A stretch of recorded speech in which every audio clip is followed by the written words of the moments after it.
Get a break at the baby. You and I. Girl, now you the ginger me. If you know how you the cause you drop. Shit, you know go one person. Love the way you the dance, girl. Ah yeah, we made it. Why they call love fire? Mommy, be cool. Let's hop in my Maserati. Baby, hop in my Maserati. I said hop in my Maserati. Hop in my Maserati. Good afternoon, everyone. This is an unusual time for me to go live. It's been a busy day, but I made a commitment to go live every day this week. So I'm going to be quickly sharing today's topic, and then hopefully it doesn't take too long. So my name is Toyin Umesiri. I'm the CEO of Nazaru LLC.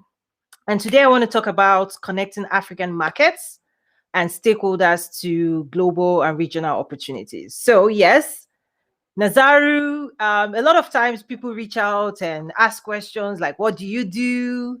What can you do for us? How do you help us? And I find myself answering the same questions over and over and over and over again, which is good. I mean, that's good.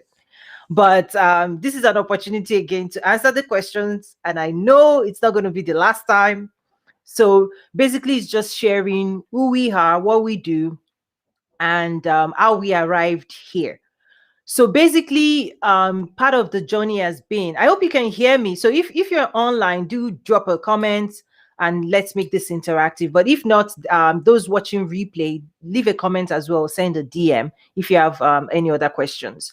So basically, Nazaru has grown out of the need to engage and bring the African commercial conversations mainstream.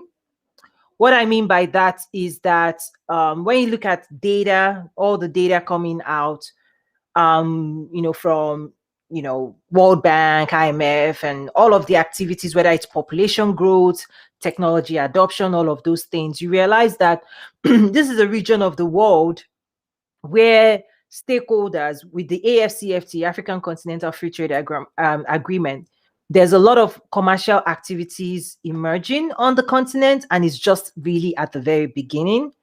And it's a space that is underserved, meaning very few people understand what's going on, right? So over the last couple of years, we have played and we continue to play a leading role in engaging with the people at the front line. So that's the way I would describe this. People at the very front line of all of this advancement that people read about or hear about, or the opportunities people talk about. So as example, the African Continental Free Trade Agreement, what's it about, right? I have the honor of engaging with the team behind it. In fact, I wear this pin, the after pin, which was, given to me by the Ambassador Muchanga, who is the Commissioner for Economic Development, Trade, Industry, and Mining of the African Union. And his office, his desk actually, right, was responsible. He had responsibility for, AFCFTA implementation and all of that. Now, current state is that the implementation phase of the AFCFTA has now been moved from the headquarters of African Union in Addis Ababa. It has now shifted to the secretariat in Ghana. So the implementation phase, it has now moved from, policy crafting and, adoption and ratification. There's still ratification going on, but that implementation and execution phase that the FCFTA is now in, that leadership is now in Accra, Ghana, under, the Secretariat for African Continental Free Trade Agreement. So that's probably what's one of the things people not everybody understands, that should I say division of duty that has happened. The headquarters has done their part to put it into effect. Effective January 1 of this year, trading under the FCFTA launched, and now the Secretariat in Ghana owns responsibility for implementing the AFCFTA. Okay, so we get to engage with those at the front line. The other thing we do is that, we operate under 4 pillars, but one of the things we do is that we believe in hosting global thinkers and those at the front line. Because I tell people that a lot of people want to, acquire knowledge and understand what's going on. But to acquire that knowledge, you have to recognize what it will take you a year, 2 years, 3 years to actually figure out. Part of the reason we host global events is that by bringing those leaders and those thought thinkers to you, in and you spending time with them, they definitely then unpack all of this information and knowledge to our members. So that's the key. That's one of the strategies we employ. So events is a key pillar. And those events, it's not just a talk show, it's a strategic play. We get to bring the leaders, and then instead of our community, trying to, these are some of the resources you cannot have access to.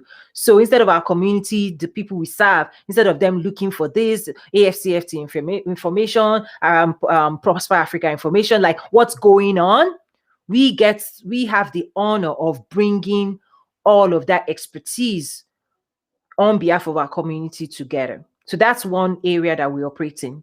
Events, strategic events with global thinkers, and those are the front lines and of advancing intra-African trade or global trade and all of that. We get to engage whether in business or politics, like entities like African Export-Import Bank, which is a multilateral bank. We get to engage. We've partnered with them in the past. We've done different things for them as well.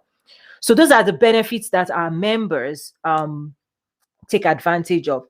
The other pillar and the other way we work is we realize that even when we bring people together to engage through our global events, that's not enough. It's like watching, should I say, Rachel Ray cook on TV, and you're like, you can do it, you can do it. This is the opportunity. And people are like, yes, we know we can do it. But guess what? You wake up the next day, you're like, I'm all by myself. Who is going to help me do all these amazing things I think I should do?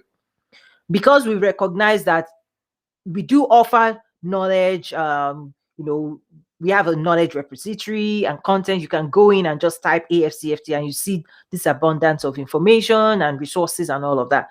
We also recognize over the years that that's not enough. We actually have to train. We actually have to coach. We also have to provide market linkages. The other thing we realize is that people are on a journey, and on that journey, they have different maturity levels. So what we offer and the services we provide to our stakeholders look different based on their current status in terms of size. So the size of the company, the size of the stakeholders, and the types of things they're trying to pull off. It's like, for me, it's like having a tool belt, or should I say a goodie bag. Sometimes I'm like, it's like, what do you need? That's the job we do. Like, what do you need? What are you trying to accomplish? What do you need? And then we get to bring that to bear on behalf of the people we serve. Yeah. For me personally, there are mainly two ways I operate. One way is what I call the self-serve, which is this platform, the Nazaru.trade platform. It's a membership platform. People pay annual, and then they get to attend our events, all our events, access classes, courses that I've hosted. I teach policy leaders as well. I teach export development, business development. So by becoming a member, they can immediately tap into that knowledge. So it's what I call self-serve. And when I do training, like July training, right, you get to also have access to all of those opportunities as part of your annual membership. Aside from that, this is where my private life is about to things I do privately is that I do provide some personalized coaching one-on-one, but it's limited because of my schedule. But when people do engage, and I believe spending time with them would set them in the right direction, aside from a group, I do limited one-on-one, because the impact is real. It's immediate. That's why I still try to create room on my calendar for that, because it's an immediate effect in terms of bringing, the same mindset of supporting global leaders and global businesses, the world's largest, bringing that same expertise, the same expertise that allowed us to continue to invest in Nazaru, building a globally relevant brand, being able to consult with people one-on-one.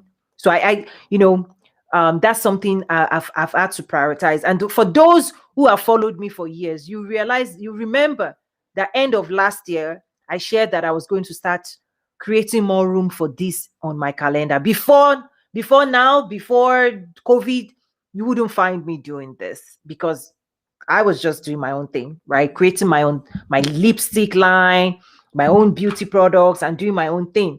But then I realized that there are so many other people moving around in circles trying to do meaningful work, but they do not have the skill set or capacity. And if I know that, being able to provide that one-on-one service to them would unlock immediate opportunities for them, then I've created a little bit of room on my calendar for that. But again, it's you can't it's tough to scale one-on-one, but I also know it's a game changer for people because we've done it and we've seen the results, immediate results for people. So yeah, check out toyinumesiri.com for details of that. If it's something that you're interested, we may need to schedule it out because of my schedule again, but do send a request in and we can see. This is second half of the year.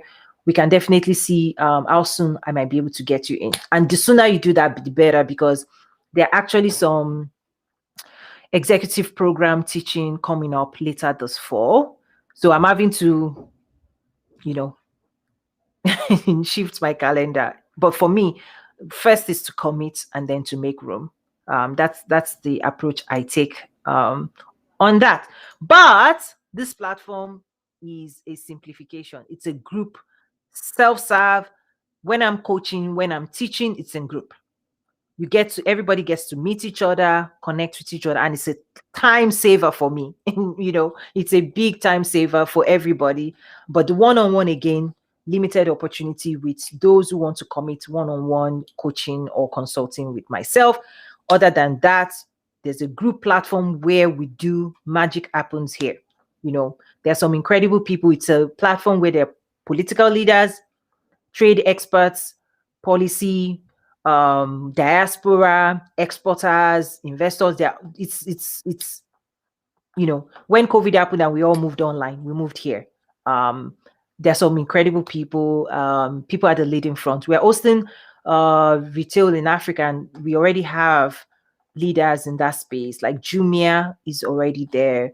We have just go check it out. Anyway, so we get to bring those resources, services on behalf of the people we serve onto that platform. And that's the way we've organized the work that we do, because we believe we're at the very beginning of transformation. So we've had to organize ourselves so we can scale and serve more people. We've already piloted, we've served, we've trained, like in October, 14 countries and government officials from 14 countries. I delivered like 3-hour masterclass on trade and investment facilitation through them in partnership with the African Union. So all of those things, I think what's going on now is I feel a need to make it more public. For a long time, there's just a privacy to some of those things that we do.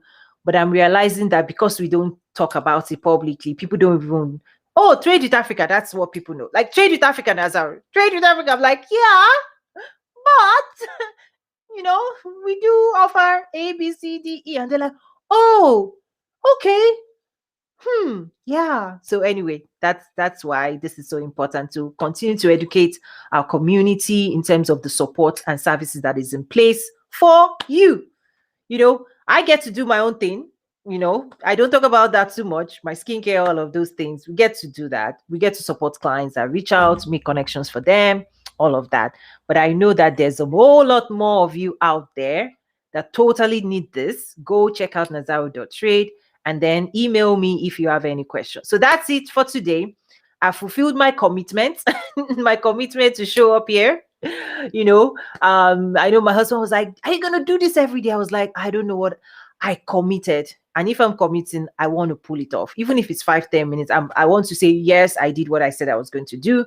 By next week, I'll go back to my regular routine. I don't know if it's once a month, if it's once a week, we'll figure it out. But for now, I committed to Ask Toyin and answering questions coming at us this week. It's a new series. So you can go to toyinumesiri.com slash ask Toyin and submit your questions. Okay. Thank you so much. That's it for today. Have a great day and see you again tomorrow. Tomorrow is Friday and it's an holiday for some. We're actually going to be going on a small break. I'm going on a break. I need it. But yes, thank you. Thank you. Thank you. Take care now. Bye.